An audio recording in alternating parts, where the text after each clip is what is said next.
London, 1813. Miss Cordelia Ashworth clutched her reticule, containing every penny she possessed, as the auctioneer presented the Celestine Diamond necklace. For 11 years she had searched for her grandmother's stolen treasure, sold by her gambling father when she was 15.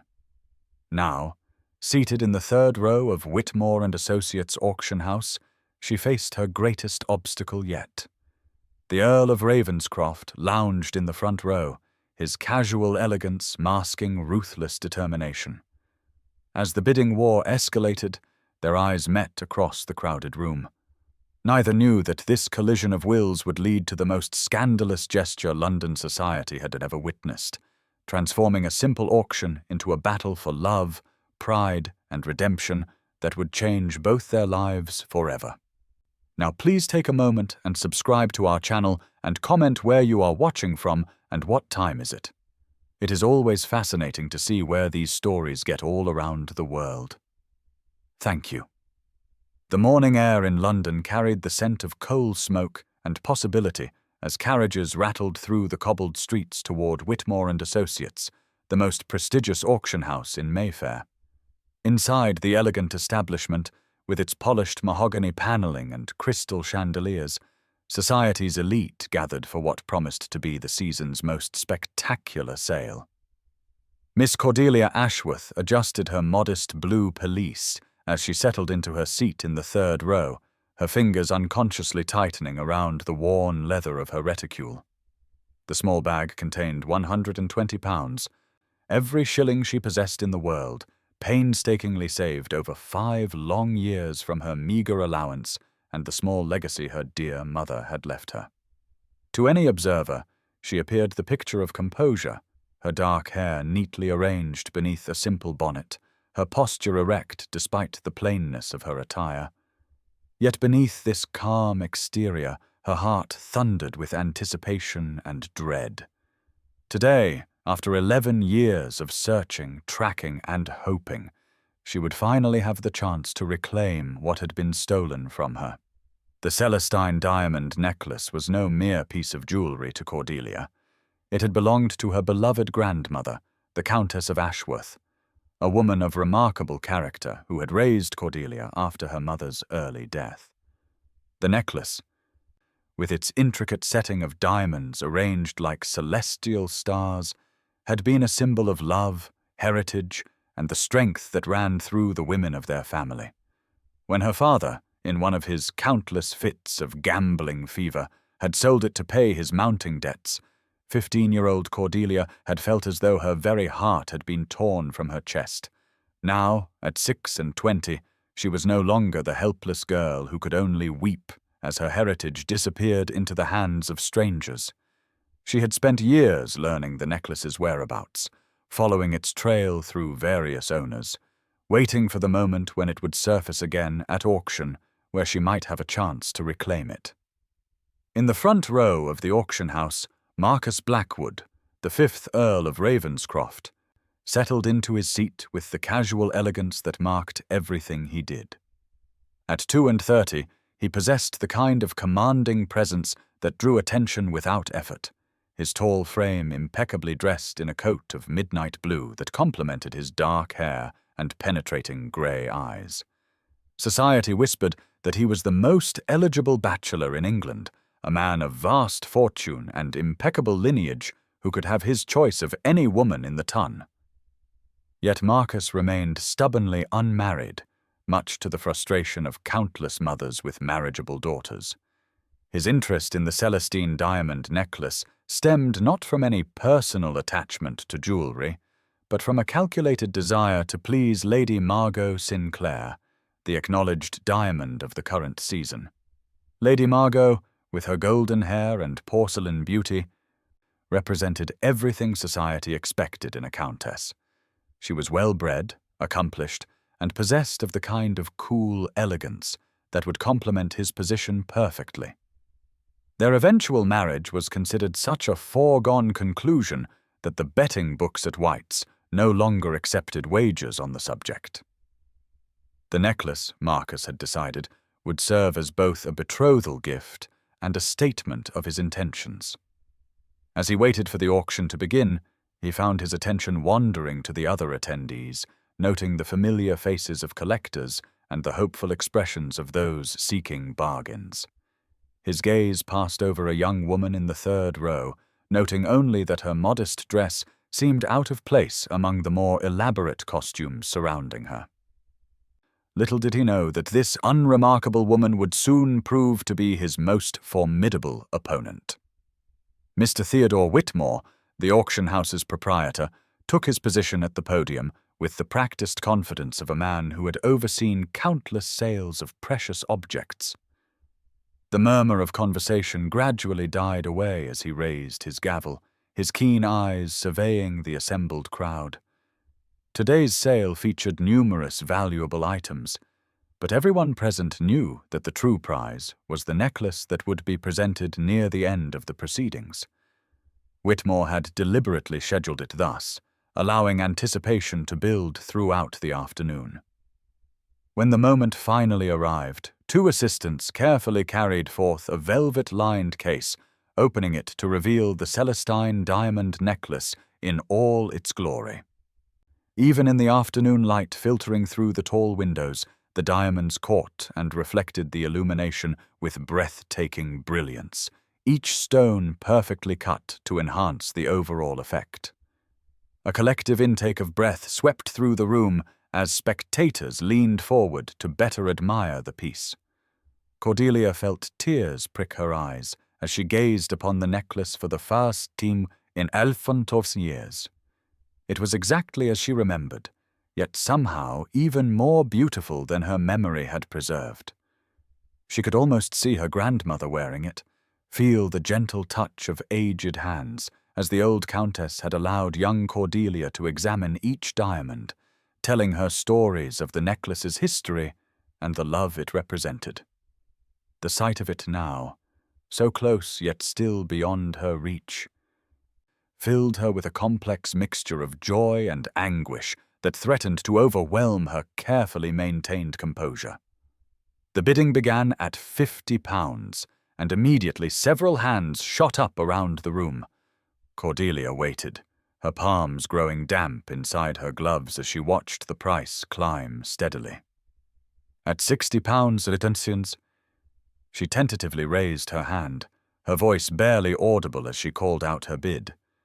She felt rather than saw heads turn in her direction, surprised by this unknown participant in what was clearly becoming a high-stakes competition. Marcus noticed her bid with mild curiosity, wondering what interest this plainly dressed woman could have in such an expensive piece. At £70, he entered the bidding with casual authority, his deep voice carrying easily through the room as he increased the amount to 75 dirham. The bidding continued to escalate, and Cordelia found herself caught in a duel with the elegant gentleman in the front row, though she could not see his face clearly from her position.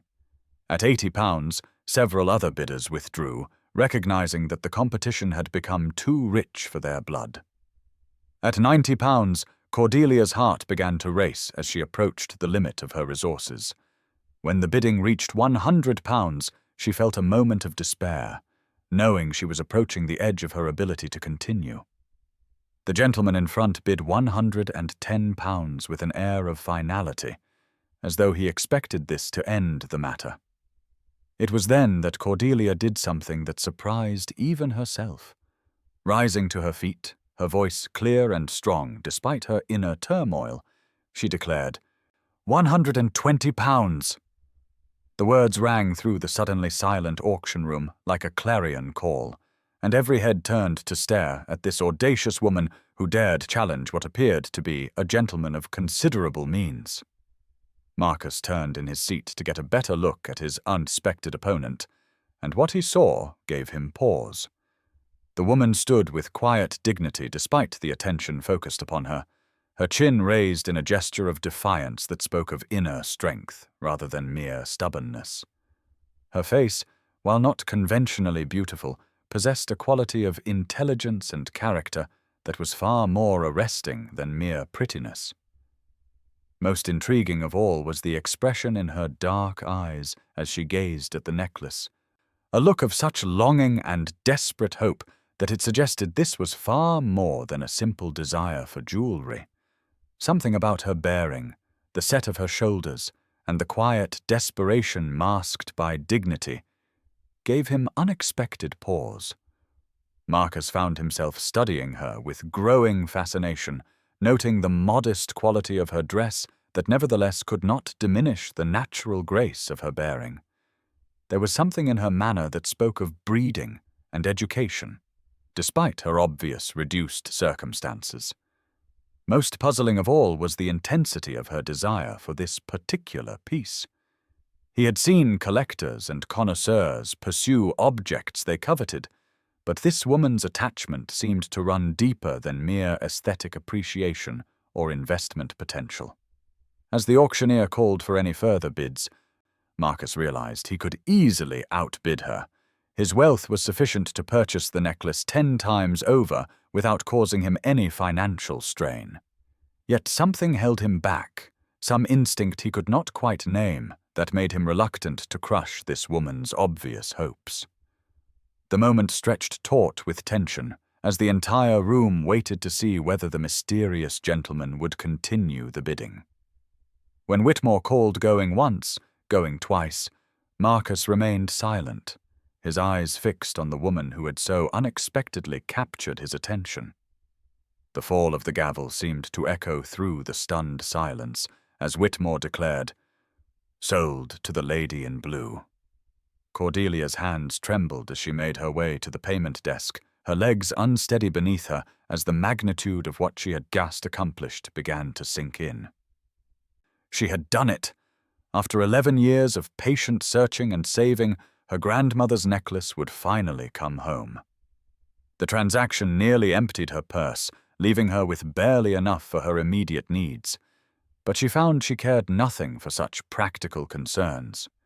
As she clutched the precious case containing the necklace, she became aware of a tall figure approaching her through the crowd. Marcus Blackwood moved with the easy confidence of a man accustomed to having his way in the world, his grey eyes fixed on her with an intensity that made her suddenly self-conscious.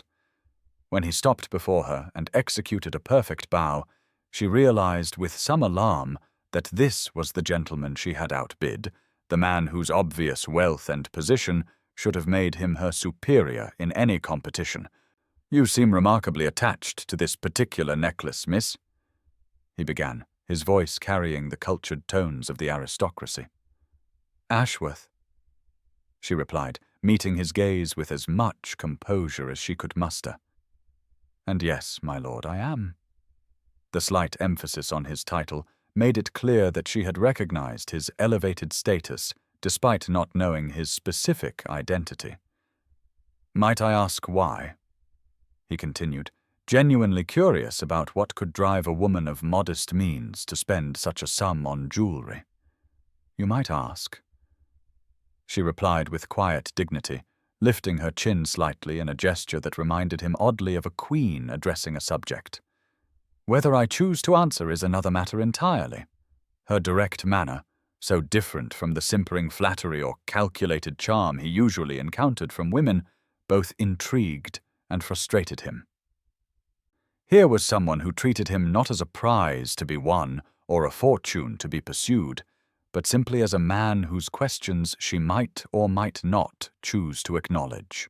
Marcus Blackwood stood at the tall windows of his study, watching the rain streak down the glass as the first grey light of dawn crept across London's rooftops. Sleep had eluded him entirely, his mind returning again and again to the mysterious Miss Ashworth and the expression that had crossed her face when she held that necklace. There had been something profound in that moment, a depth of emotion he rarely witnessed in the calculated world of society. Most women of his acquaintance viewed jewelry as mere adornment or status symbols, but for Miss Ashworth, that particular piece had clearly held significance far beyond its monetary value. The memory haunted him. The way her fingers had trembled slightly as she clutched the case to her chest, the brief moment when her carefully composed mask had slipped to reveal something raw and vulnerable beneath.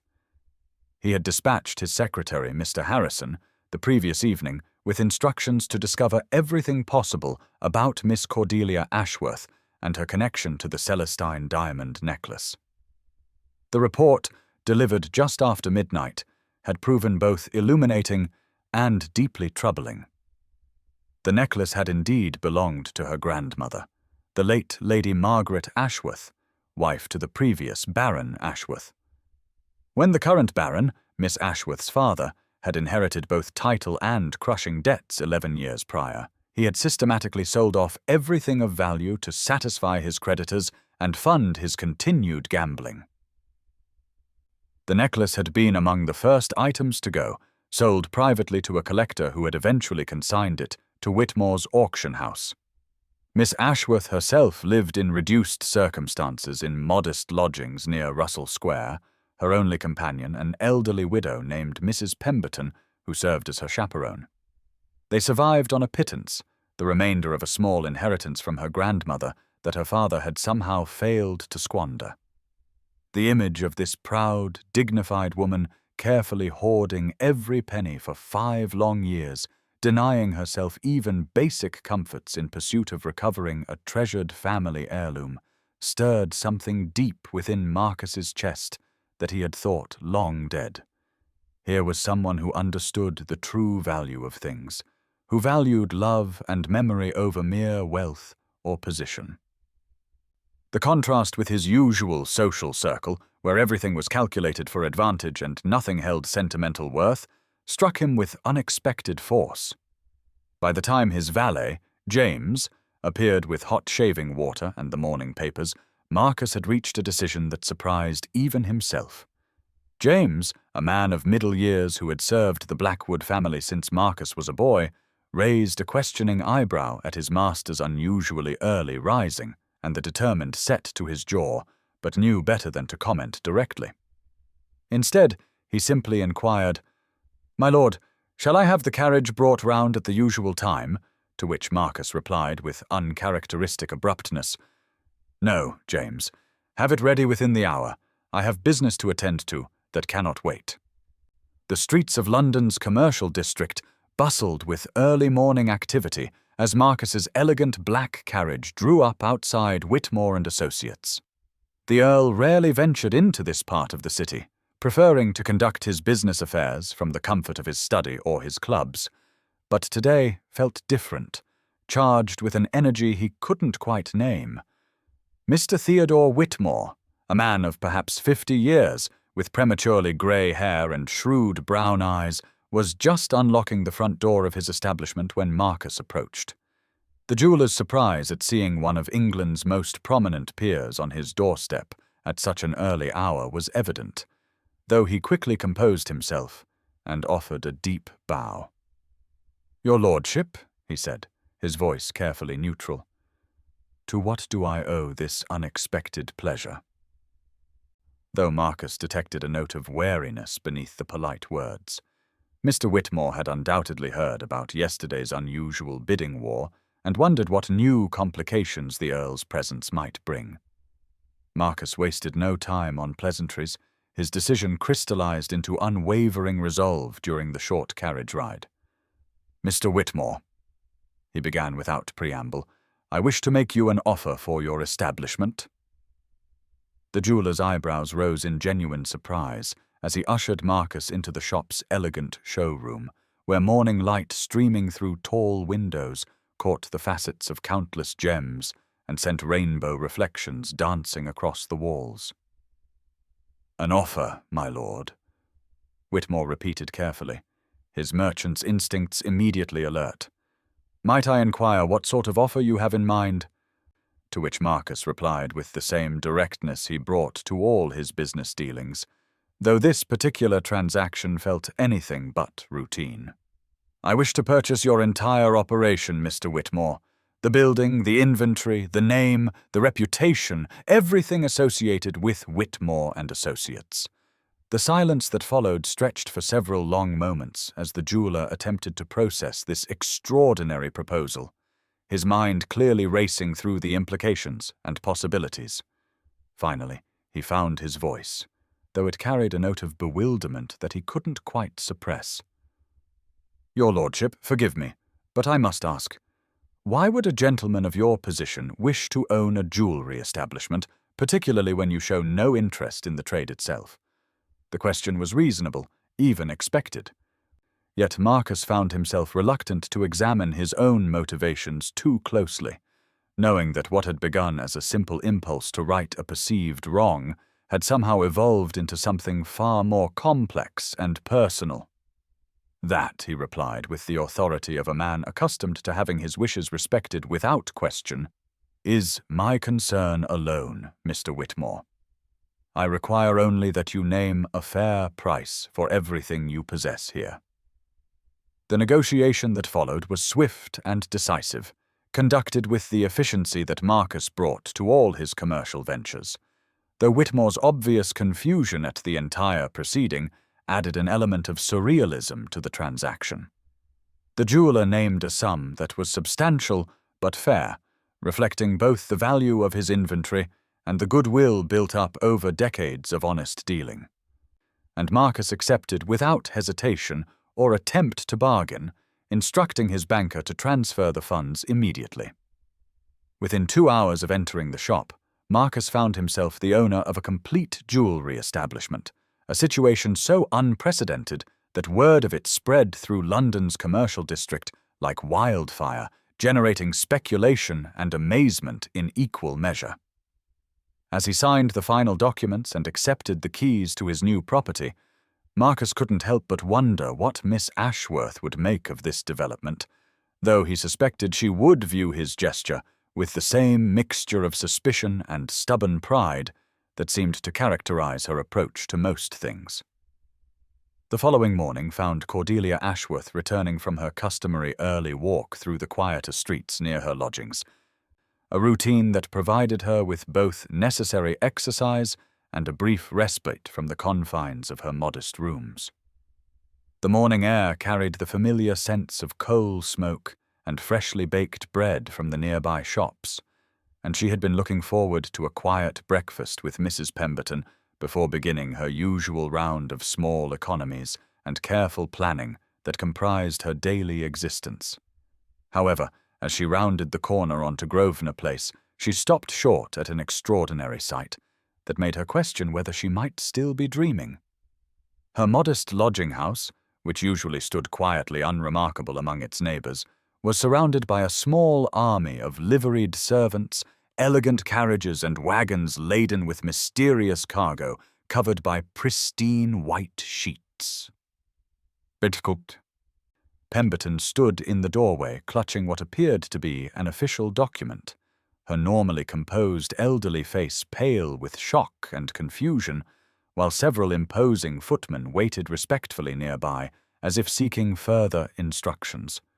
Cordelia approached cautiously, her mind racing through possible explanations for this unprecedented disturbance, though none seemed remotely plausible given their humble circumstances and lack of wealthy connections. Mrs. Pemberton, who had served as her chaperone and companion for the past 3 years with unfailing discretion and kindness, looked up at her approach with an expression of such bewilderment that Cordelia felt her own anxiety increase exponentially. "My dear Cordelia," the older woman said in a voice barely above a whisper, "you must see this immediately. I fear I cannot make sense of it at all." With trembling fingers, she extended the document, which Cordelia could see bore the distinctive watermark and seal of the highest quality stationery, though the significance of these details would not become clear until she read the contents. The letter itself was brief but staggering in its implications, written in a bold, masculine hand on paper that proclaimed its author's elevated status through every fibre. And as Cordelia read the few lines, she felt the world shift beneath her feet in a way that reminded her uncomfortably of that terrible day 11 years ago when her father had announced the sale of her grandmother's jewelry. "Miss Ashworth," the letter began with formal courtesy, "I find myself with a jewelry establishment I have no use for. As you demonstrated superior judgment in your recent acquisition, I believe you are better qualified to oversee such an enterprise. Please accept Whitmore and Associates as a token of my admiration for your discernment." The signature, executed with the confident flourish of a man accustomed to having his every word carry weight, read simply Ravenscroft, though the implications of that single name were anything but simple.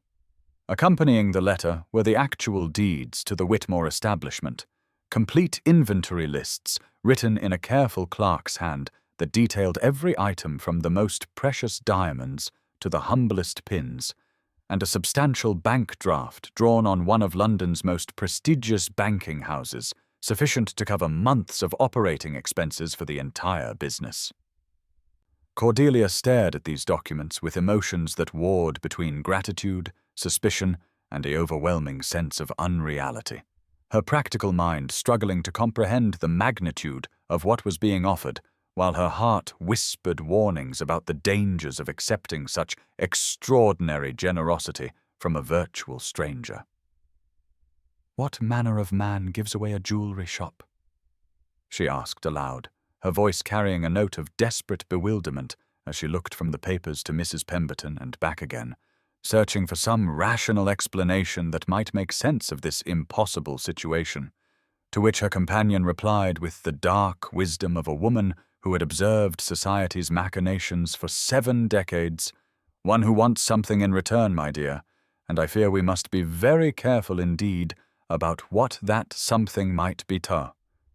The morning sun cast long shadows through the tall windows of Cordelia's modest sitting room as she paced before the fireplace, the Earl's letter crumpled in her hand, and her mind spinning with the impossibility of what she had just read.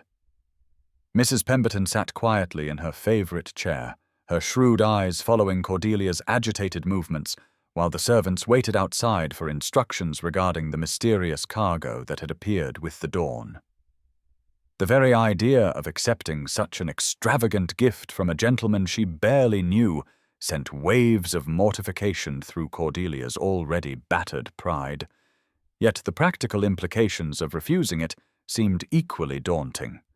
Her first impulse, born of years of careful propriety and acute awareness of her vulnerable position in society, was to refuse the gift immediately and return everything to the Earl with a polite but firm letter expressing her gratitude while declining his extraordinary generosity. The scandal that would inevitably follow any unmarried lady accepting such largesse from a gentleman of rank was precisely the sort of notoriety that could destroy what little reputation she still possessed, rendering her completely unmarriageable and casting shadows over her character that might never fully lift. Yet as she considered the servants waiting patiently outside and thought of the Whitmore establishment with its elegant showrooms and carefully curated inventory, another consideration began to intrude upon her righteous indignation. Mr. Whitmore had been in business for over 30 years, building his reputation on honest dealing and superior craftsmanship, and such an enterprise surely employed numerous individuals whose livelihoods depended upon its continued operation. The thought of these innocent people suffering because of her pride, and the Earl's incomprehensible gesture weighed heavily upon her conscience, for she had learned through her own reduced circumstances how quickly financial security could disappear, and how difficult it was to rebuild once lost. Unable to bear the uncertainty any longer, Cordelia made the decision that would alter the course of her life irrevocably. "Mrs. Pemberton," she announced with more confidence than she felt, "I must visit the shop immediately to understand the full scope of what has been placed in my care before I can make any rational decision about how to proceed." Her companion nodded approvingly. For despite her earlier warnings about the Earl's possible motivations, she recognized that Cordelia's practical nature would never allow her to make such a momentous choice without full knowledge of its implications. Within the hour, they had hired a hackney carriage and made their way through London's busy streets to the elegant establishment that bore the Whitmore name, where Cordelia's first sight of the shop's grandeur nearly robbed her of breath entirely. The Whitmore establishment occupied a prime location in one of London's most fashionable districts, its large windows displaying jewelry that caught and reflected the morning light in dazzling arrays of color and brilliance. As Cordelia approached the front door, she could see through the glass several employees moving about their daily tasks. Arranging displays and consulting with early customers, their faces showing no awareness that their very employment might hang in the balance of her decision. Mr. Theodore Whitmore himself greeted her at the door with a deep bow that carried genuine respect rather than mere courtesy, his manner suggesting that he had been expecting her arrival and was prepared to provide whatever information she might require. "Miss Ashworth," he said with evident relief, "I confess I hoped you might visit today, for there are many matters we should discuss regarding your new responsibilities." The word responsibilities struck Cordelia with particular force, for it implied an acceptance of the Earl's gift that she had not yet formally made, yet she allowed herself to be guided into the shop's interior where she could better appreciate the magnitude of what was being offered. The main showroom was even more impressive than she had imagined, with glass cases containing pieces that represented the finest work of master craftsmen, from delicate earrings suitable for young ladies making their debuts to elaborate necklaces that would grace the throats of duchesses at court presentations. Mr. Whitmore gestured toward a smaller room behind the main display area, where he conducted his most important business, and as they settled into comfortable chairs, surrounded by samples of his finest work, he began to explain the unusual circumstances that had led to this moment. "His lordship's instructions were quite specific, Miss Ashworth," the jeweler said, with the careful precision of a man who had spent decades dealing with the eccentricities of wealthy clients. "You are to have complete authority over all operations of this establishment, from the selection of inventory to the hiring and dismissal of staff, and he wants absolutely no involvement whatsoever in the daily management of the business." When Cordelia asked whether the Earl had explained his reasons for such an extraordinary arrangement, Mr. Whitmore simply shook his head with a slight smile that suggested he had long ago learned not to question the motivations of his aristocratic clientele. What he could tell her was that the business employed 23 individuals, from the skilled craftsmen who created custom pieces in the workshop behind the shop, to the young women who served customers in the showroom, all of whom depended upon steady employment to support themselves and their families. The weight of this responsibility settled upon Cordelia's shoulders like a heavy cloak, for she realized that her decision would affect far more lives than simply her own. Despite every instinct that warned her against accepting such a compromising gift, Cordelia found herself agreeing to take temporary stewardship of the business, telling herself that she would find some way to either return it to the Earl or ensure the employees' security without damaging her own reputation beyond repair. The decision felt both inevitable and terrifying, as though she were stepping onto a path that would lead her far from the quiet, unremarkable life she had carefully constructed for herself in the years since her father's disgrace. When word of her acceptance reached Marcus through the network of informants and gossips that made London society function like a vast, interconnected web of information, his reaction was a complex mixture of pleasure and frustration that surprised him with its intensity. He had hoped that his gesture might serve as an opening for further communication between them, perhaps leading to the kind of friendship that could gradually develop into something deeper. Yet Miss Ashworth continued to maintain a careful distance that suggested she viewed his gift with suspicion rather than gratitude. All business communications came through intermediaries, either Mr. Whitmore himself or Mrs. Pemberton, and when Marcus made discreet inquiries about visiting the shop to observe its operations, he was politely but firmly informed that Miss Ashworth preferred to conduct her affairs without interference from the shop's former owner.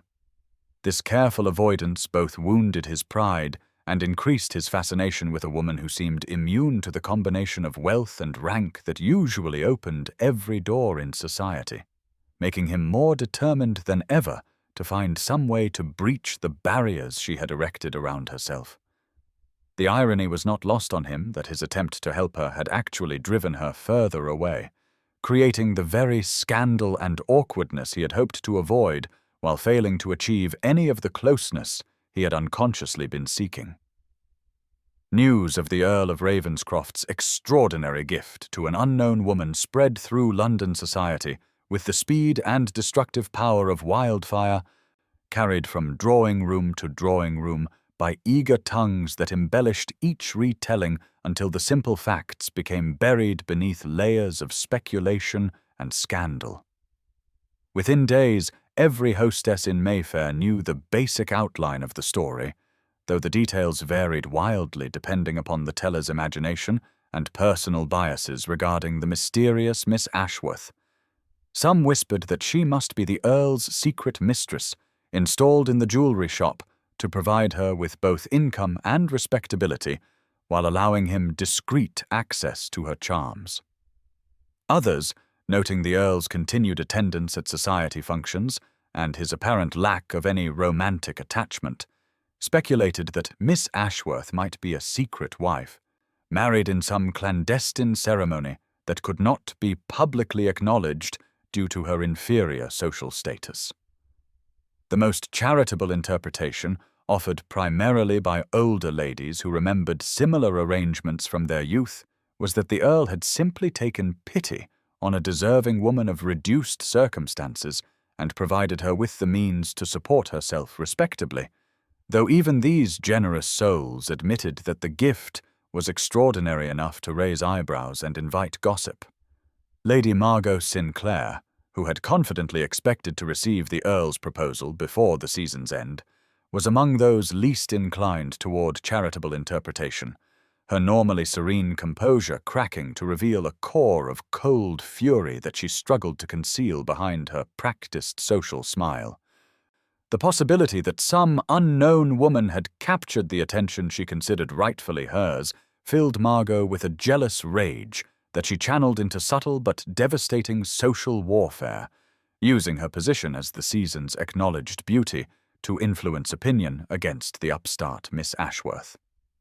At Lady Hartwell's weekly soiree, traditionally one of the most important social gatherings of the week, where reputations were made and destroyed with equal facility, Cordelia found herself the unwilling center of attention as she endured a barrage of pointed questions and barely concealed hostility from women who viewed her with suspicion and envy. Her quiet dignity in the face of such obvious animosity only served to increase the mystique surrounding her, for she refused to offer explanations or justifications that might satisfy the curious, maintaining instead the same reserved composure that had first captured Marcus's attention at the auction house.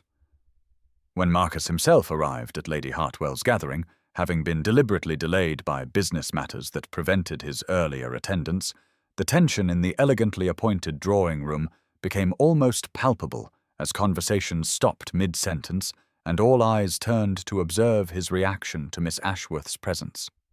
The Earl, resplendent in evening dress that emphasized his tall frame and commanding presence, seemed unaware of the undercurrents swirling around him as he made his customary rounds of polite conversation. Though those who knew him well might have detected a certain alertness in his manner that suggested he was very much aware of the charged atmosphere. When he finally approached Cordelia, who stood near the tall windows overlooking Lady Hartwell's garden, with Mrs. Pemberton at her side like a faithful guardian, the assembled company held its collective breath in anticipation of what promised to be a most revealing encounter. Their conversation, conducted under the watchful eyes of dozens of eager spectators who strained to catch every nuance of tone and expression, became a masterpiece of verbal fencing that revealed the growing complexity of their relationship, while satisfying none of the onlookers' curiosity about its true nature. "I trust the business suits your needs, Miss Ashworth," Marcus began with the sort of polite inquiry that could be interpreted as either genuine concern or mere social courtesy, his grey eyes studying her face for any sign of the woman who had so boldly challenged him at the auction house. "Your generosity was unexpected, my lord." she replied with the same calm dignity that seemed to characterize all her public utterances, though he caught a subtle emphasis on the word unexpected that suggested criticism rather than gratitude. Perhaps too much so, she added after a slight pause that allowed her words to carry maximum impact. I prefer to think of it as practical investment in capable hands, he responded smoothly, refusing to be drawn into any admission of romantic motivation while attempting to maintain the fiction that his gift had been purely a business decision. And I prefer to think of it as a temporary arrangement, Cordelia countered with quiet firmness, until more suitable ownership can be arranged. Her public rejection of any romantic implications in his gesture, delivered with such cool composure that it seemed almost rehearsed, both wounded his pride and increased his fascination with this remarkable woman who continued to confound every expectation he had formed about her character and motivations. The transformation of Whitmore and Associates under Cordelia's stewardship proved nothing short of remarkable, a fact that even the most skeptical observers in London's commercial district could not deny. Within mere weeks of taking control, she had instituted changes that revealed both her natural business acumen and her deep understanding of human nature. Where the previous proprietor had maintained a somewhat stuffy, intimidating atmosphere that catered primarily to established wealthy clientele, Cordelia created an environment of elegant accessibility that drew customers from all levels of society. She rearranged the displays to showcase pieces at various price points together, understanding that a young clerk saving for a simple wedding ring deserved the same courteous attention as a duchess selecting diamonds. Her treatment of the shop's employees underwent a similar revolution as she took time to learn their names, their families' circumstances, and their individual strengths. The elderly craftsman who repaired watches found himself consulted on all manner of timepieces, his expertise finally recognized and valued, while the young apprentice discovered that his suggestions for more modern display techniques were not only heard, but implemented with appropriate credit given. Most remarkably, sales began to increase as word spread through London society that Whitmore and Associates had become an establishment where one could find both quality merchandise and honest dealing, a combination rarer than the finest diamonds in many commercial enterprises. Cordelia's reputation for integrity drew customers who had previously taken their business elsewhere, tired of the inflated prices and condescending attitudes that characterized too many fashionable shops. Her keen eye for quality, developed through years of careful observation and study during her reduced circumstances, allowed her to spot inferior pieces that previous management might have overlooked, while her understanding of customer desires helped her guide patrons toward purchases that truly suited their needs rather than merely their budgets. She possessed an almost uncanny ability to read people, to understand what they sought beyond the obvious, whether it was a nervous young man seeking the perfect ring to propose with, or an aging widow looking for something to remind her of happier times. This gift, combined with her genuine warmth and lack of artifice, created an atmosphere in the shop that was both professional and deeply personal, transforming what had once been merely a place of business into something approaching a sanctuary where people felt comfortable sharing their hopes and dreams along with their purchasing requirements. Marcus found himself drawn to the shop with increasing frequency, ostensibly to check on his investment, but in reality unable to resist observing Cordelia in her element. He would arrive under various pretenses, claiming to inspect the accounts or review inventory, when his true purpose was to watch her interact with customers and employees, marveling at the transformation she had wrought, not only in the physical space, but in the very spirit of the establishment. These visits revealed aspects of both their characters that formal social encounters had kept hidden, stripping away the protective facades they wore in society to expose the genuine individuals beneath. Marcus began to see past Cordelia's defensive pride to the intelligence and warmth that motivated her every action, while she glimpsed the loneliness and genuine concern for others that lay beneath his aristocratic reserve. Their conversations evolved gradually from the formal politeness of their initial meetings to genuine discourse encompassing not only business matters, but literature, philosophy, and their observations about the world around them. She discovered his passionate interest in social reform, his quiet philanthropy that helped veterans of the war find employment, his support of schools for children whose circumstances might otherwise deny them education. He learned of her work with the crossing sweepers near her lodgings, how she shared her meager resources with families even poorer than herself, her ability to find hope and beauty even in the darkest circumstances. One particular afternoon, as he watched her spend considerable time helping an elderly woman select a modest brooch that would serve as a remembrance of her late husband, he found himself compelled to comment on what he observed. "You have a gift for this," he said quietly, gesturing toward the customer who was departing with evident satisfaction, despite having made only a small purchase. Cordelia looked up from the inventory ledger she was updating, her expression thoughtful as she considered his words before responding with the honesty that characterized all their interactions. "I have necessity," she corrected, her tone matter-of-fact rather than bitter. "Gifts are luxuries I cannot afford, my lord." The conversation that followed revealed much about both their philosophies, as Marcus argued that necessity often revealed gifts that might otherwise remain hidden, while Cordelia maintained that survival required practical skills rather than innate talents. Yet even as they debated, both recognized the deeper truth that her success stemmed from a combination of natural ability and hard-won experience, shaped by circumstances that had taught her to value substance over appearance and genuine caring over mere politeness. The delicate balance of trust and mutual respect that had begun to develop between Marcus and Cordelia faced its first serious threat when Mr. Reginald Ashworth arrived in London, having heard through the network of gossip and speculation that connected even the most distant social circles that his daughter had somehow acquired valuable connections.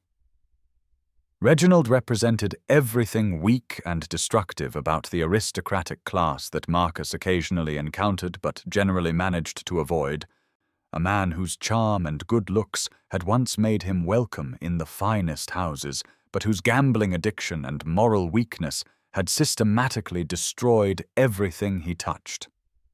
At 52, he retained traces of the handsome man he had been, though dissipation had marked his features with telltale signs of excess, and his manner still carried the easy confidence that had once made him popular among his peers. Yet beneath this surface appeal lay the desperate cunning of a man who had long since lost any sense of honor or responsibility, viewing every relationship and every situation purely in terms of what advantage it might provide for his next wager or scheme. His very presence in London represented a threat to the careful rebuilding of Cordelia's life, reminding her of the betrayals and disappointments that had shaped her defensive nature while simultaneously placing her in an impossible position regarding her relationship with Marcus.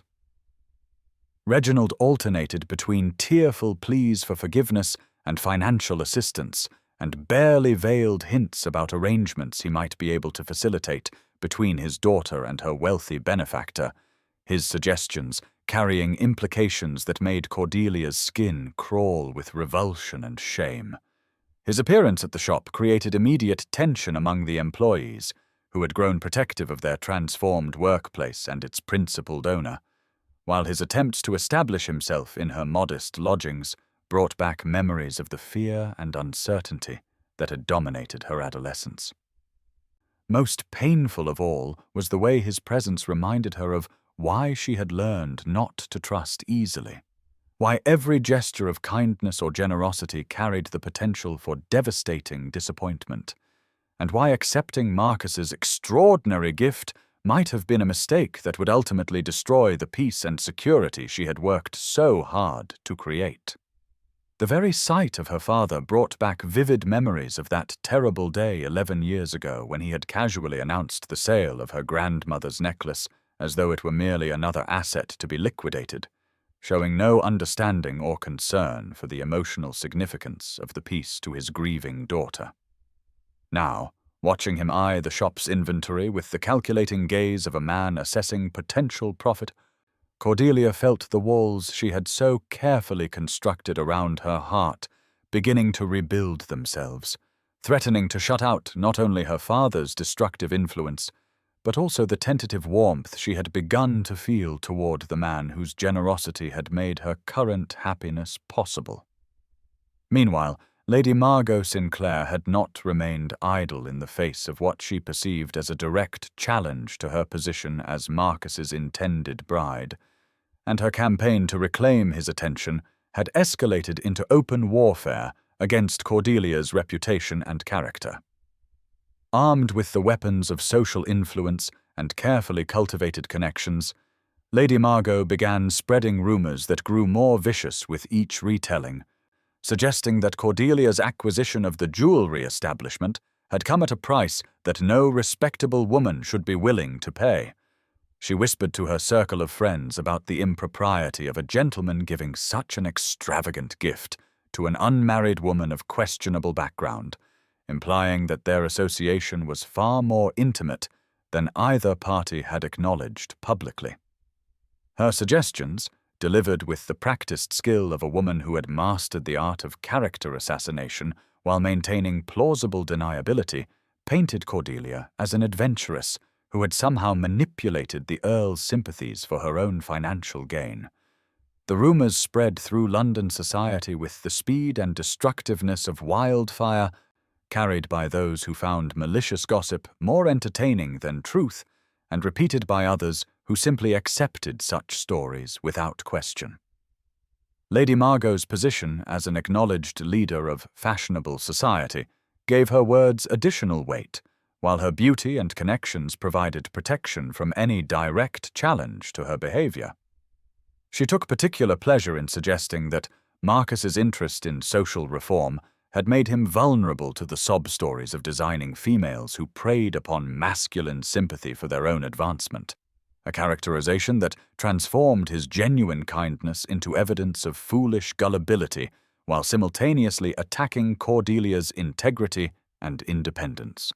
The cumulative effect of this sustained assault on her reputation created an atmosphere of suspicion and speculation that threatened to undermine everything Cordelia had worked to build, as potential customers began to question whether they wished to associate with an establishment whose proprietress had become the subject of such scandalous gossip, while society matrons who had initially been impressed by her business acumen now wondered whether her success had been achieved through means they could not publicly acknowledge. The morning of what would become known in certain circles as the Ashworth incident began peacefully enough, with Cordelia arriving at the shop early to review inventory before the day's customers arrived. The autumn light filtering through the tall windows cast the displayed jewelry in particularly lovely relief, and she had been looking forward to a quiet day of routine business punctuated by the arrival of a new shipment from one of their most talented craftsmen. However, her tranquility was shattered shortly after 10 o'clock, when the shop's front door burst open with such violence that the delicate chimes above it jangled discordantly, admitting 3 rough-looking men whose appearance and manner immediately announced their unwelcome purpose. The leader of this unwholesome trio was a man of middle years with the scarred hands and calculating eyes of someone accustomed to collecting debts through intimidation rather than legal process, while his companions possessed the sort of deliberately menacing demeanor that suggested violence was never far from their thoughts.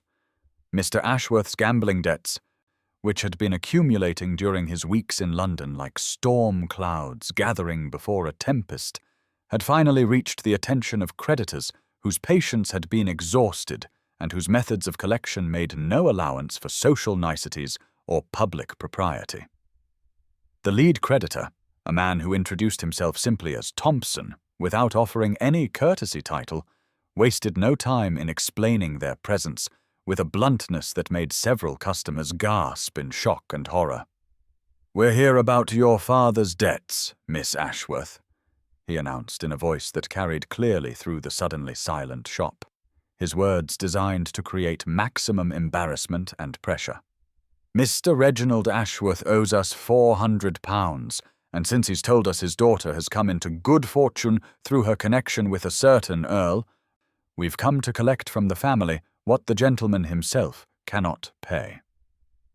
The implications of his statement struck Cordelia like physical blows, as she realized that her father had not only continued gambling during his stay in London, but had used her name and supposed relationship with Marcus as collateral for his debts.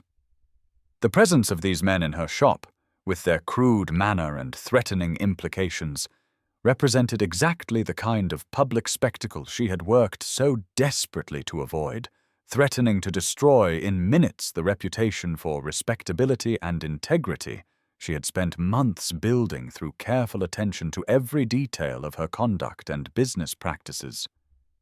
Cordelia's first instinct was to protect her employees and the innocent customers who had been caught in this mortifying scene, her mind racing through possible responses while maintaining the dignified composure that had become second nature during years of navigating difficult circumstances with limited resources. "I'm afraid there has been some misunderstanding, gentlemen," she said with as much calm authority as she could muster, though her heart was pounding with a mixture of humiliation and growing anger at her father's betrayal. "My father's debts are his own responsibility, not mine, and I have no legal or moral obligation to settle them on his behalf."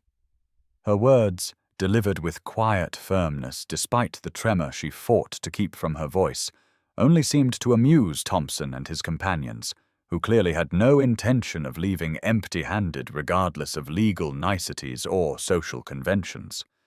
The second man, whose broken nose and scarred knuckles suggested a history of physical confrontation, stepped forward with a smile that held no warmth whatsoever as he replied, "That may be true in the eyes of the law, miss, but family obligations run deeper than legal requirements, and we have it on good authority that you've recently come into considerable resources through your friendship with a certain gentleman of rank."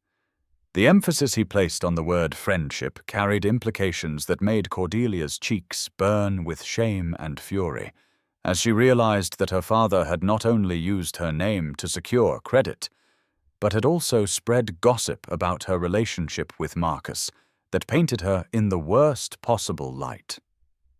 The situation deteriorated further when Thompson gestured toward the valuable inventory surrounding them and observed with calculated menace, "We're not unreasonable men, Miss Ashworth. If you cannot pay in coin, perhaps some of these pretty baubles might serve as partial payment, since we understand they're not truly yours anyway, but belong to your generous protector." The suggestion that she might be forced to surrender the shop's merchandise to pay her father's gambling debts while enduring these men's crude insinuations about her character pushed Cordelia beyond the limits of her patience, and she drew herself up to her full height with a dignity that would have made her grandmother proud as she prepared to defend herself and her business against these unwelcome intruders. The confrontation might have escalated into something truly ugly had not Marcus chosen that precise moment to enter the shop, his arrival as timely as it was unexpected.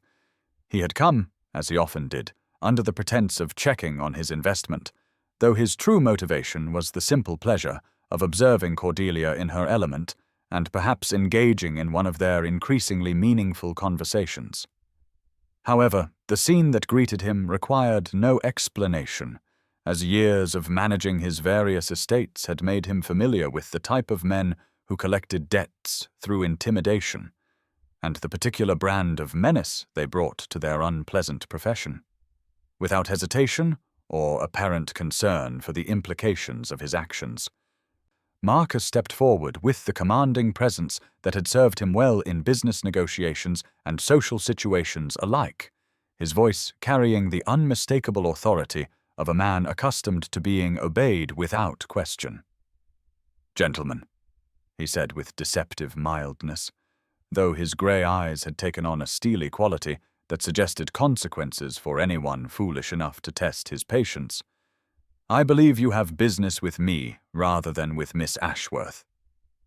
The sudden transformation in the creditor's manner was both immediate and telling, as Thompson and his companions recognized the voice of true power when they heard it, and understood that they were now dealing with someone whose influence could make their lives considerably more difficult if they chose to pursue their current course of action.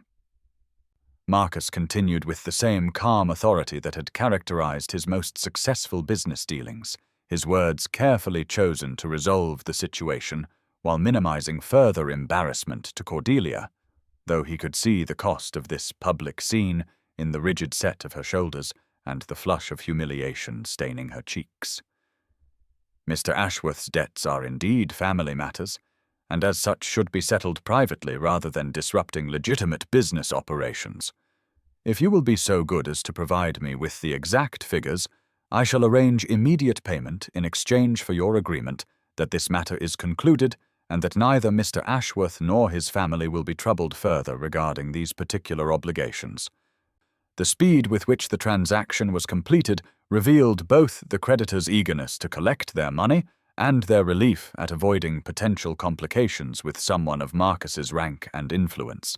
But even as Thompson counted the notes Marcus had produced from his coat and offered grudging thanks for his lordship's intervention, the damage to Cordelia's carefully constructed reputation had already been done. The aftermath of this very public display of Marcus's protection proved even more devastating than the original confrontation, as the presence of numerous witnesses ensured that news of the incident spread through London society with the speed of wildfire carrying fresh fuel for scandal. Within hours, every drawing-room in Mayfair buzzed with speculation about the exact nature of the relationship between the Earl and the mysterious Miss Ashworth, and the fact that he had settled her father's gambling debts in such a dramatically public manner was interpreted by society as confirmation of their most salacious suspicions. Lady Margot Sinclair, upon hearing the news, could barely contain her triumph as she realized that her enemy had finally provided ammunition that could destroy any pretense of respectability, and she wasted no time in ensuring that every influential hostess in London understood the true significance of what had occurred at Whitmore and Associates. The consensus among the fashionable world was swift and brutal in its judgment. No gentleman settled such debts for a woman unless she was providing services that went far beyond mere business partnership, and Miss Ashworth's protestations of innocence would only make her appear more calculating in her deception. Even those who had initially been inclined to give Cordelia the benefit of the doubt found themselves questioning her character, for Marcus's intervention had been so immediate and comprehensive that it suggested a degree of intimacy and obligation that proper society could not openly acknowledge.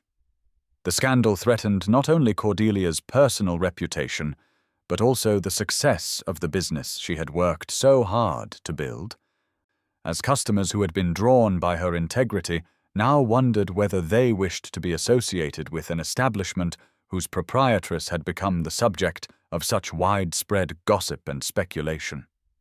The cruelest irony was that Marcus's generous intention to protect her from embarrassment had actually created far greater damage than allowing her to face the creditors alone, demonstrating the impossible position in which society placed women who dared to operate outside its rigid expectations and the devastating consequences that could result from even the most well-meaning masculine intervention. That evening, in the privacy of the shop after the last employee had departed and the doors had been locked against further intrusion, Cordelia and Marcus finally engaged in the kind of completely honest conversation that their growing friendship had been building toward, but which circumstances had previously prevented.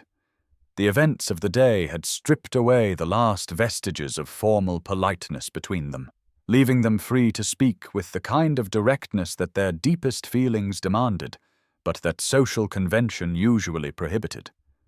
Cordelia began by explaining the true significance of her grandmother's necklace, her voice soft with memory as she described the woman who had been her anchor during childhood, and the devastating impact of its loss when her father's gambling had reached its inevitable crisis.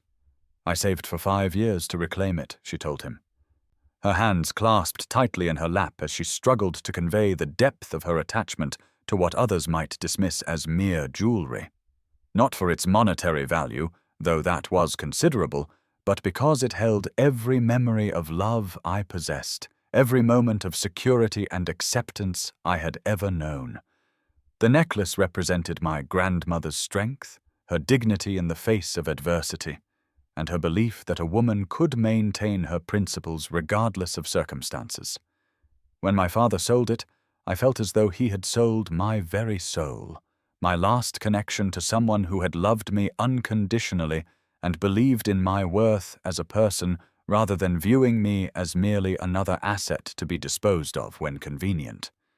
Marcus listened to her confession with growing understanding and a pain in his chest that he had never experienced before, realizing that her fierce independence and defensive pride stemmed not from arrogance, but from the deep wounds inflicted by those who should have protected her.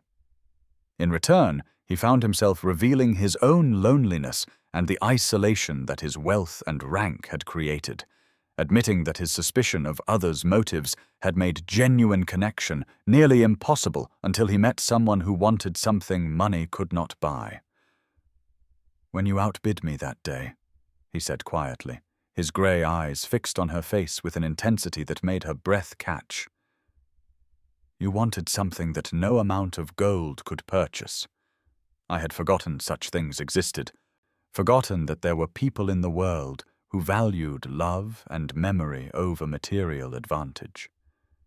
Their first kiss, when it came, felt like the natural culmination of weeks of growing understanding and trust, tender rather than passionate, born of mutual recognition and respect rather than mere physical attraction. Sealing a bond that had been forming slowly but inexorably since that first day at the auction house, when two proud, lonely people had discovered in each other something they had never dared hope to find. The days following their tender confession and first kiss should have marked the beginning of a new chapter in both Marcus and Cordelia's lives. Yet instead they found themselves confronting obstacles that seemed to grow more insurmountable with each passing hour. The scandal created by her father's creditors had taken on a life of its own, spreading through London society with the devastating efficiency of plague, carrying whispers and insinuations that transformed their innocent friendship into something sordid and calculating. Marcus discovered that his usual social circles now regarded him with a mixture of amusement and disapproval, as though his association with a woman of questionable reputation reflected poorly on his judgment and character. The gentlemen at his club made pointed remarks about men who allowed themselves to be manipulated by designing females, while the ladies of society treated him with the sort of knowing looks that suggested they understood perfectly well what services Miss Ashworth must be providing in exchange for his protection. Even more troubling were the political consequences that began to emerge, as Lady Margot's family possessed connections and influence that extended far beyond mere social standing.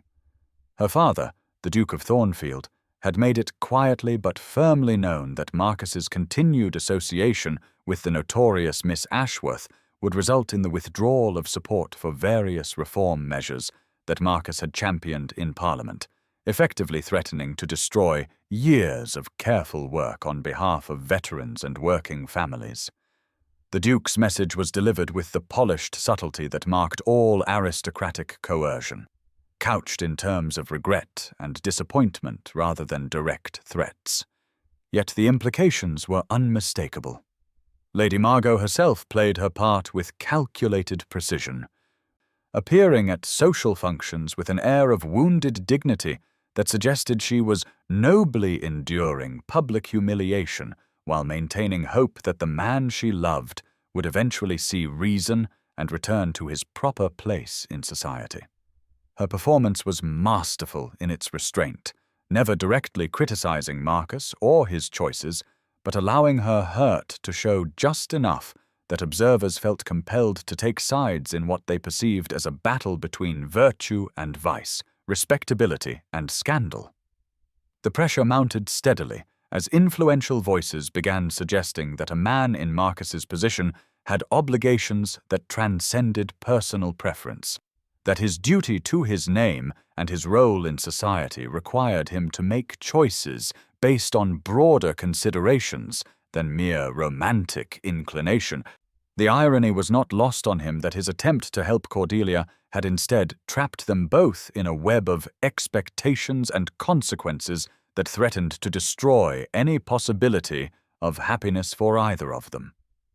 For Cordelia, the situation proved even more devastating as she watched the business she had worked so hard to build begin to suffer from the scandal attached to her name. Customers who had once sought out Whitmore and Associates for its reputation of integrity now whispered among themselves about whether they wished to be seen patronizing an establishment owned by a woman of questionable virtue, while the employees she cared about faced the humiliation of working for someone who had become a subject of scandalous gossip throughout fashionable London.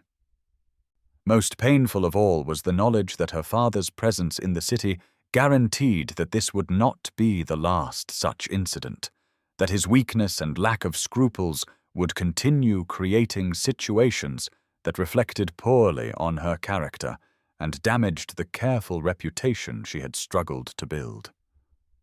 Reginald's response to the settlement of his debts had been typical of his selfish nature, expressing gratitude that lasted only long enough for him to begin calculating how he might leverage his daughter's supposed relationship with the Earl for additional advantage.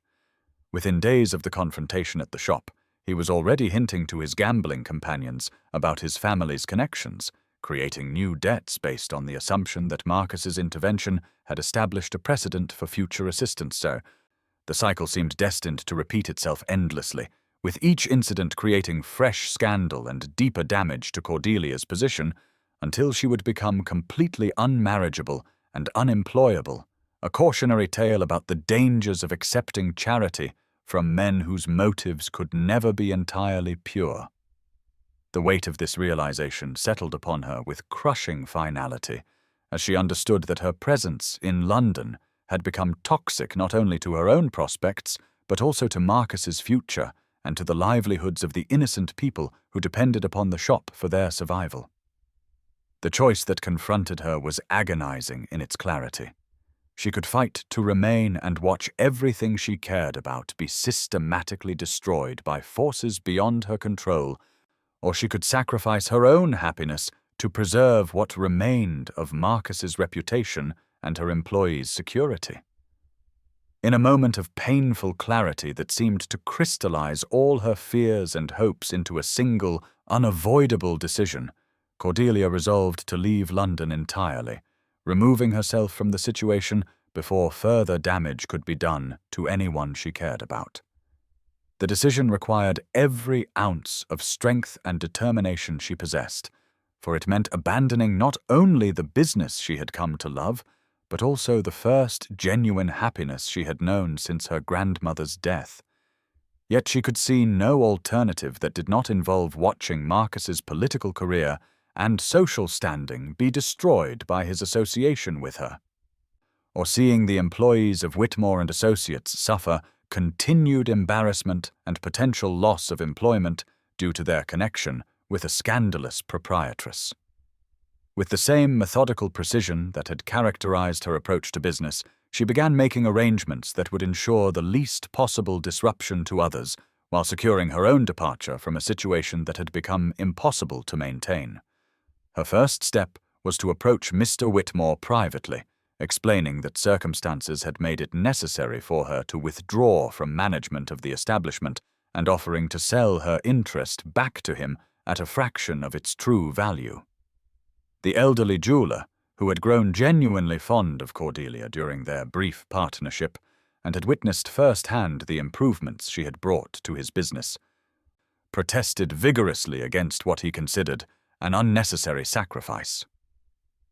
"Miss Ashworth," he said with evident distress. "Surely there must be some other solution to these temporary difficulties, for you have proven yourself invaluable to this establishment, and it would be a tragedy to lose your guidance over mere gossip and scandal." However, Cordelia's resolve remained unshakable as she explained that the gossip and scandal would continue as long as she remained, potentially destroying not only the shop's reputation, but also the livelihoods of everyone connected with it. Her only condition for the sale was that Mr. Whitmore guarantee employment security for all current staff, a requirement that he readily accepted given his genuine appreciation for the team she had assembled and trained. The transaction was completed within 2 days, providing Cordelia with sufficient funds to establish herself somewhere far from London, perhaps as a governess in a remote household where her notoriety could not follow her, or as a companion to an elderly lady who valued discretion over fashion. The money would not provide luxury, but it would ensure independence and the possibility of building a new life based on her own efforts rather than the charity of others, no matter how well-intentioned that charity might be.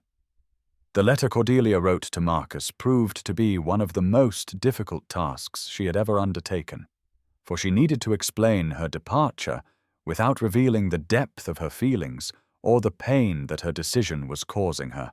Every word required careful consideration, as she sought to convey gratitude for his kindness, while making it clear that she could not accept what she viewed as excessive generosity that came at too high a cost to his own position and prospects. "My lord," she began, her hand trembling slightly as she formed the words that would sever the connection that had become so precious to her. "Your generosity has been extraordinary, but I cannot accept what I cannot repay." The formality of the opening was deliberate, designed to create distance between them and to emphasize that she viewed their relationship in purely business terms, though every fiber of her being rebelled against such coldness toward the man she had come to love.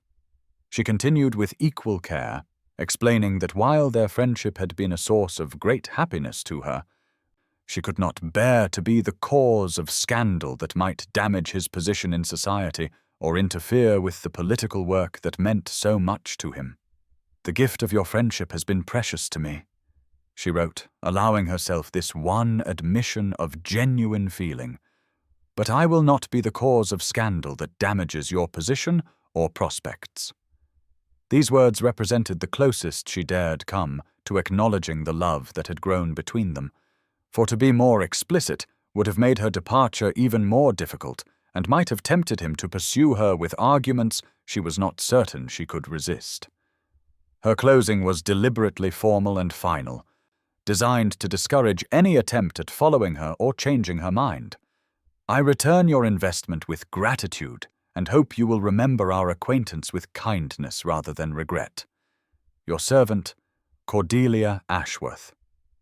The signature, with its emphasis on her role as his servant rather than his equal, was calculated to wound him just enough that anger might override any inclination to pursue her, though writing those words felt like cutting out her own heart. She sealed the letter with hands that shook despite her determination, knowing that once it was delivered, there would be no turning back from the course she had chosen. Cordelia's departure from London took place in the grey pre-dawn hours when the city's streets were empty, save for the occasional night watchman and the early vendors beginning their daily routines. She had deliberately chosen this time to avoid any possibility of encountering Marcus or being seen by acquaintances who might try to dissuade her from her chosen course, carrying with her only a single traveling bag containing her most essential possessions and the small wooden box that held her grandmother's necklace. The weight of that precious jewelry seemed symbolic of everything she was leaving behind, the connections and hopes that had briefly made her believe in the possibility of happiness, despite the obstacles that had always defined her life.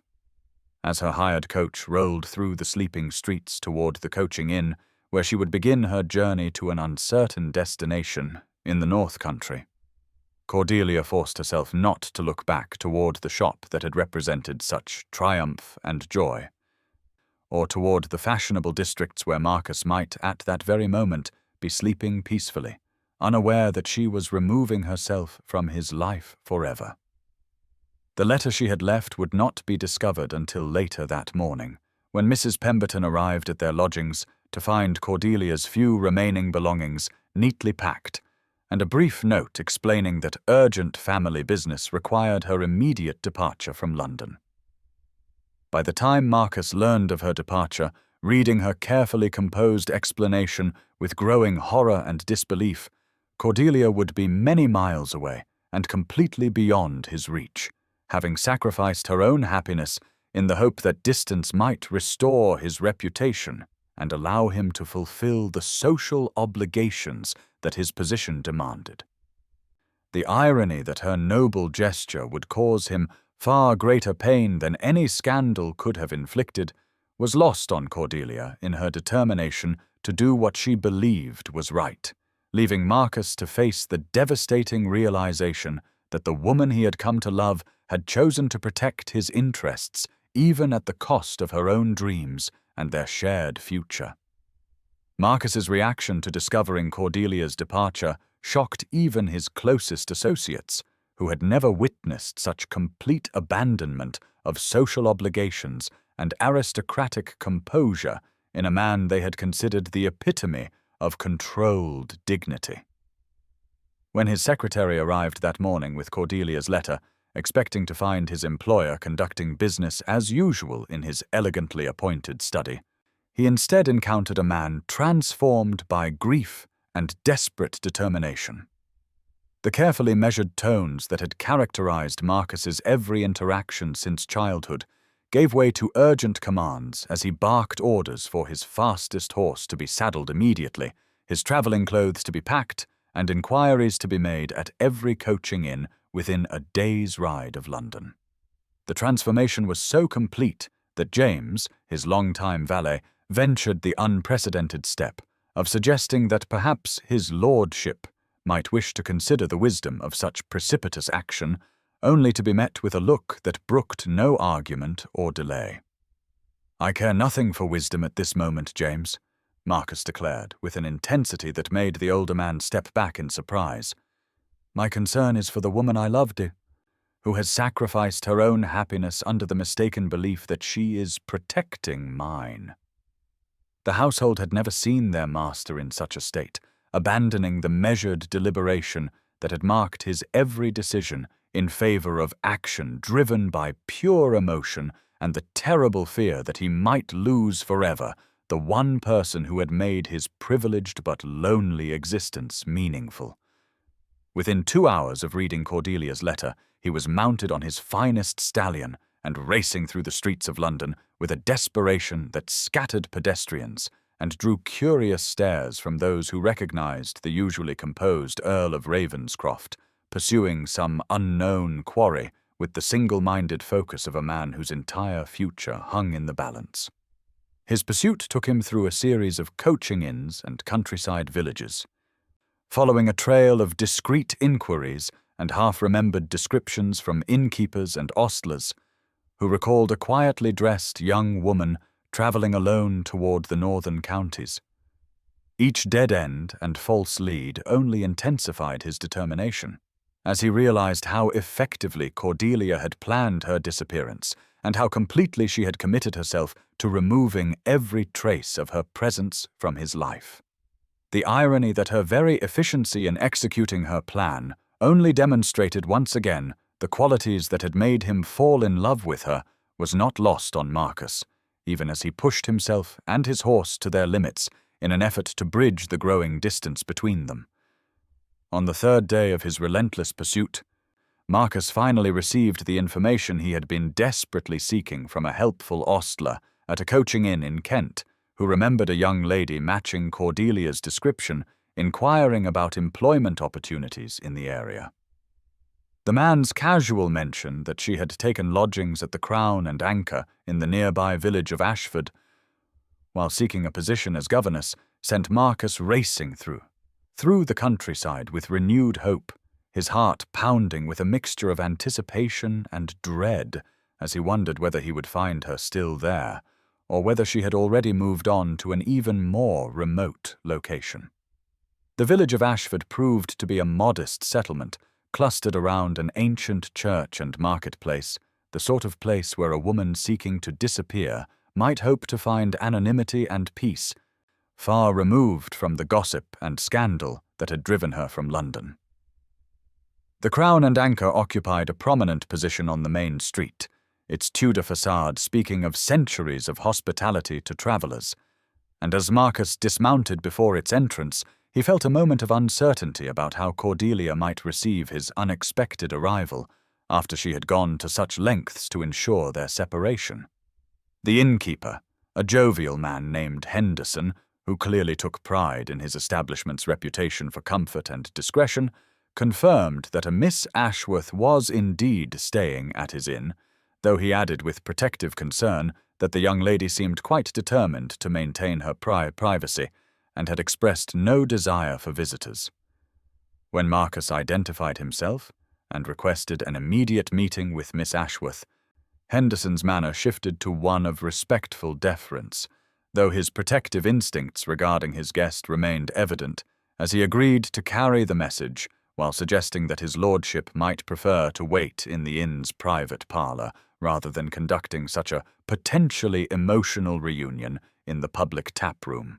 The few minutes that passed while Henderson climbed the narrow stairs to Cordelia's chamber seemed to stretch into eternity for Marcus, who found himself pacing the small parlour like a caged animal while rehearsing and discarding various approaches to the conversation that would determine both their futures. When Cordelia finally appeared in the doorway of the parlour, her face pale but composed despite the obvious shock of seeing Marcus in such an unlikely setting, the words he had carefully prepared during his frantic journey abandoned him entirely. She looked smaller somehow in this modest country inn, wearing a simple dress that emphasized her reduced circumstances, yet her dignity remained undiminished by the humble surroundings or the awkwardness of their unexpected reunion. The silence stretched between them for several heartbeats as they studied each other across the small room, both acutely aware that this conversation would resolve nothing or everything, that there could be no middle ground between the complete separation she had sought and the reconciliation he desperately hoped to achieve. "Did you think I would simply let you disappear?" he finally asked, his voice carrying all the pain and bewilderment of the past 3 days, though he fought to keep any note of accusation from his tone. Her response came softly, but with the same unwavering conviction that had characterized her departure. "I thought you would understand the necessity, my lord," though the tears gathering in her eyes betrayed the cost of maintaining such resolve. The formal address stung him more than any rebuke could have, representing as it did her attempt to rebuild the barriers between them that their growing intimacy had gradually dissolved, yet he could see in her expression that the distance she was trying to create caused her as much pain as it did him. "The only necessity I understand," he replied with quiet intensity, stepping closer despite her obvious desire to maintain physical as well as emotional distance, "is that I cannot live without you, Cordelia." The use of her given name was deliberate, a reminder of the intimacy they had shared and a rejection of the formality she was attempting to impose, and he watched as his words struck her with almost physical force, causing her carefully maintained composure to waver for the first time since she had entered the room. The conversation that followed stripped away the last vestiges of pretense between them as they finally confronted the true nature of their feelings and the obstacles that had driven them apart. Cordelia explained once again her certainty that their association would destroy his political career and social standing, while Marcus countered with passionate arguments that such considerations meant nothing compared to the happiness they had found together. When she pointed out that scandal would follow them wherever they went, making it impossible for him to pursue the reform work that gave his life meaning, he surprised her by revealing that he had already begun making arrangements to step back from his parliamentary duties in favor of other forms of philanthropy that would not require the approval of society matrons and political allies. "I have discovered," he told her with a rueful smile, "that there are many ways to help people that do not require maintaining perfect social standing or pandering to the prejudices of those who view charity as a form of entertainment." His willingness to sacrifice his political ambitions for their relationship moved Cordelia deeply, yet she remained troubled by the thought that he might come to resent such sacrifices in years to come, that the love which seemed so strong now might not survive the reality of social exile and professional disappointment. It was only when Marcus took her hands and spoke with complete honesty about the emptiness of his life before meeting her, the way his wealth and position had become meaningless privileges that brought no real satisfaction, that she began to understand how thoroughly her presence had changed his perspective on everything he had previously valued.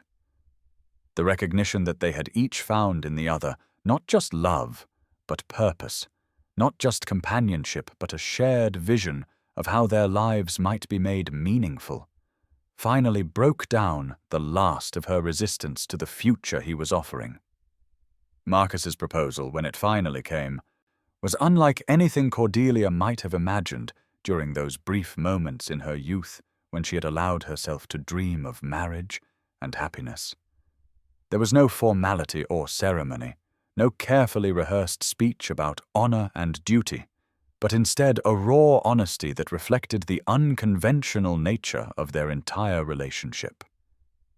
"I care nothing for society's expectations," he said, his grey eyes fixed on her face with an intensity that made her breath catch. "Marry me, Cordelia, not because of scandal or convenience, but because life without you is meaningless wealth and empty privilege, and because together we can create something far more valuable than either of us could achieve alone." Her acceptance, when it came, carried conditions that revealed how thoroughly she had thought about the implications of becoming his countess and the opportunities such a position might create for meaningful work.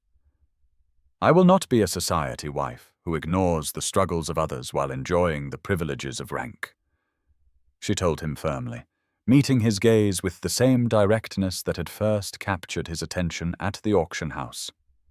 "If I become a countess, I will use that position to help people like my former employees to create opportunities for women who have been denied education and independence, to ensure that our wealth serves purposes beyond our own comfort and pleasure."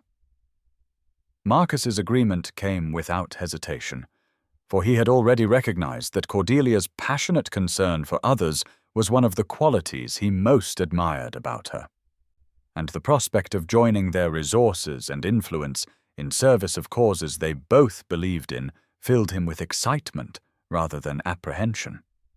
Their engagement, announced upon their return to London, initially shocked society with its apparent disregard for conventional expectations, yet their obvious devotion to each other and their immediate involvement in charitable endeavors gradually won over even some of their harshest critics, creating a new model of aristocratic marriage based on genuine partnership rather than mere social alliance.